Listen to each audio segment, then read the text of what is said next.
the Altra Superior 2.0. It's actually the second iteration where they fixed the wearing out of the sidewall here, which I'm curious if that was the same issue that I saw in the 1, because my original pair definitely wore out in about the same place, so I'm curious if that issue has been fixed as well in the new versions of the 1.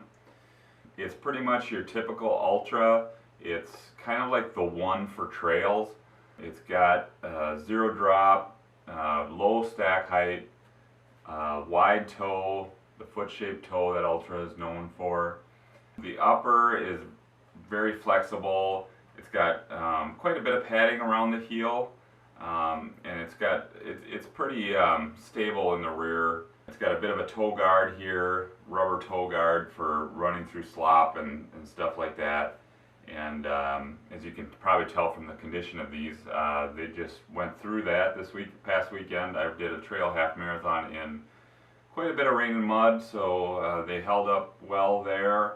My feet didn't ever really feel wet or anything like that, so they did a pretty good job there. It does come with a removable rock plate as well, so you can put that in.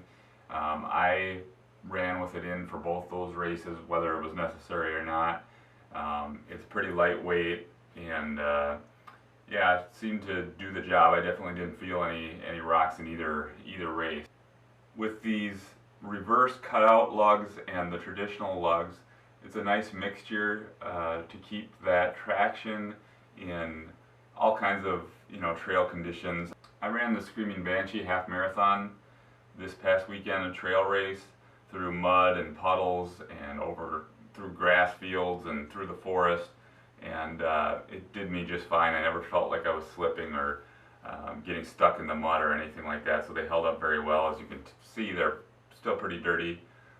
The upper is maybe not quite as breathable as something like the 1. It's designed to keep moisture and stuff like that out a little bit, so that is a little bit of a consideration. But if you're looking for a trail shoe, that's probably what you're shooting for. Compared to the 1, it's a little less flexible, although it's still, as you can see, is pretty flexible. It's a little more responsive, a little less flexible than something like the 1, but you kind of expect that with a trail shoe.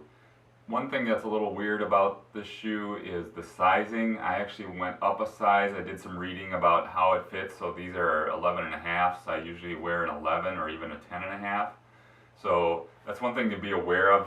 I had read a bunch of reviews that the sizing was kind of weird, and I decided to go up a size, and I think that's a wise move. They do seem a little big on my feet, but I'd rather have them a little too big than a little too small.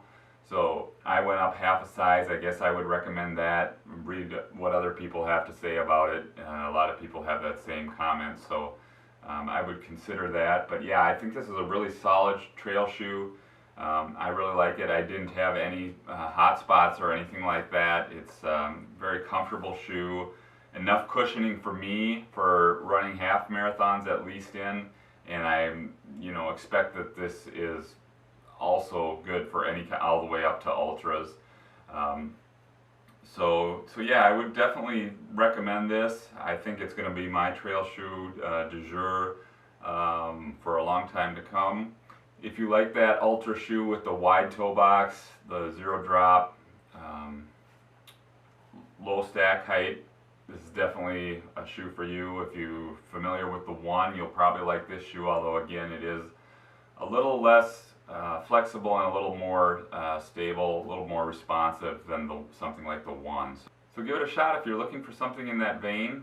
So thanks for watching my review. Subscribe, like, favorite the video, and I will be back with more content.